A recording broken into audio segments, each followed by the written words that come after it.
Hello student, myself doctor Kamal Kishore US foundation से। अब जो हमारा नेक्स्ट टॉपिक है वो है फंक्शन ऑफ यूट्रस के बारे में। तो यूट्रस क्या क्या फंक्शन करता है उस चीज़ के बारे में अब हम लोग पढ़ने चलते हैं। क्लियर? तो अब हम लोग देखेंगे जो यूट्रस होता है वो क्या काम कर रहा है।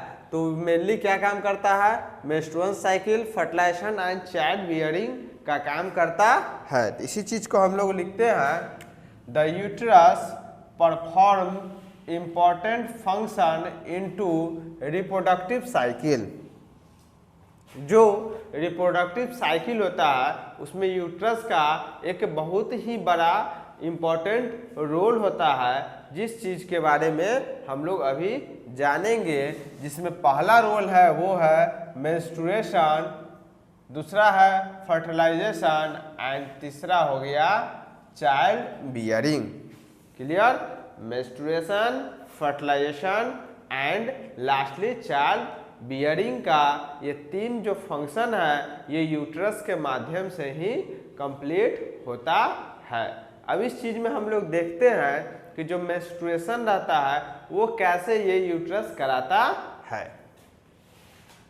तो मेंस्ट्रुएशन में मैंने जस्ट इसके पिछले क्लास में मैंने आप लोग को बताया था कि जो यूट्रस का तीन पार्ट था, फंडस, बॉडी एंड सर्विक्स, जो कि तीन टिश्यूज से मिलके बना था, जिसमें इंडोमेट्रियम, मायोमेट्रियम एंड पेरीमेट्रियम या पेरिटोनियम था।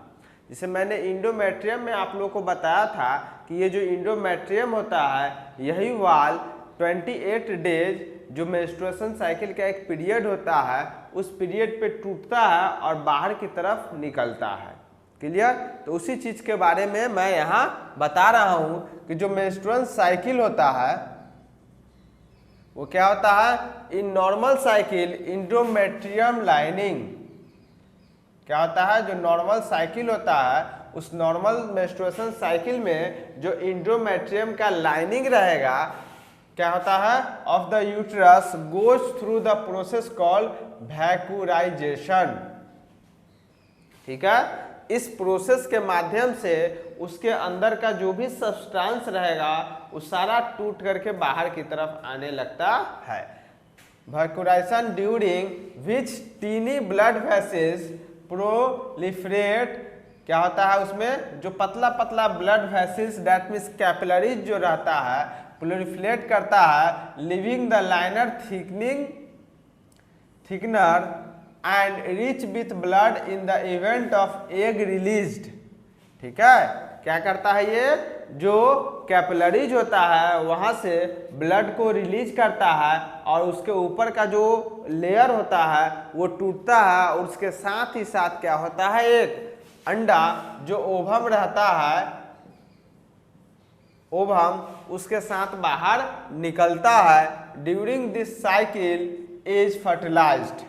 अगर निकल गया, अगर ये फर्टिलाइज हो जाएगा, ठीक है, तो यहाँ से एक अलग ही प्रोसेस चालू हो जाएगा जिसको हम लोग कहेंगे फर्टिलाइजेशन। क्लियर? अगर फर्टिलाइजेशन नहीं होता है तो क्या होगा? इफ डज नॉट हैपन, अगर फर्टिलाइजेशन नहीं हुआ तो यूट्रस क्या होगा? शेड कर देगा और जो उसके अंदर का जो लाइनिंग रहेगा, किस चीज का? इंडोमेट्रियम का जो लाइनिंग होगा वो बाहर टूट करके आने लगेगा और वही प्रोसेस क्या कहलाएगा? मेंस्ट्रुएशन का प्रोसेस कहलाता है। क्लियर? तो मेंस्ट्रुएशन के प्रोसेस में क्या हुआ? इंडोमेट्रियम के अंदर के वाल टूटा, उसके साथ ही साथ जो ओवम था वो ओवम भी उसके साथ निकल गया।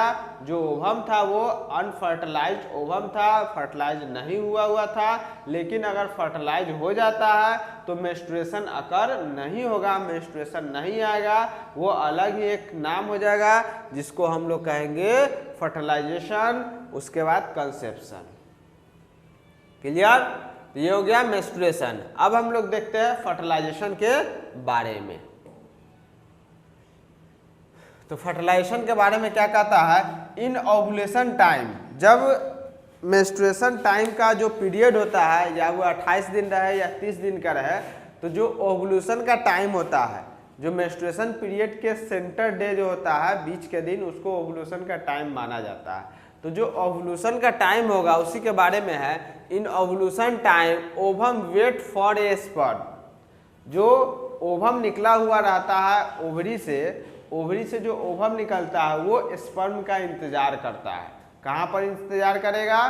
तो मैंने आप लोग को बताया था कि जो फैलोपियन ट्यूब होता है उसका 3 पार्ट होता है।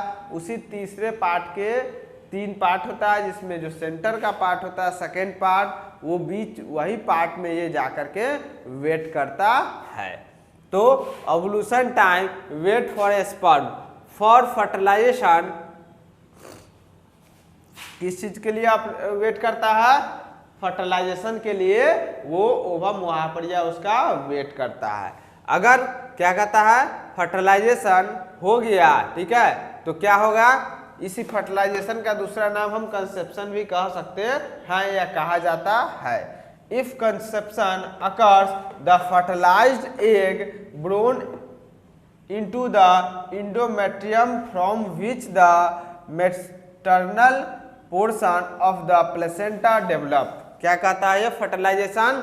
अगर स्पर्म के साथ ओवम मिलता है, ओवम के साथ स्पर्म मिल गया तो वो क्या कहलाएगा? फर्टिलाइजेशन कहलाएगा या कंसेप्शन कहलाएगा।